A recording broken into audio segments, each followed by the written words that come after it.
ఇక మన బొత్స సత్యనారాయణ గారికి ఒక ముద్దు పేరు ఉందట ఆయన జిల్లాలో, అందరూ అనుకుంటూ ఉంటారు. సారా సత్యబాబు గారు, మిస్టర్ సారా సత్యబాబు గారు దుకాణం బంద్ అయిపోయింది అని చెప్పని తెలుగుదేశం పార్టీని అంటున్నారు.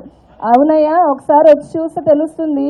ప్రజలు, మీడియా అందరూ కూడా గమనిస్తున్నారు ఎవరు దుకాణం బంద్ అయిపోయి ఎవరు ఉద్యోగులను, ఐటీ ఉద్యోగుల్ని ఉద్యోగాల నుంచి తీసేస్తున్నారో.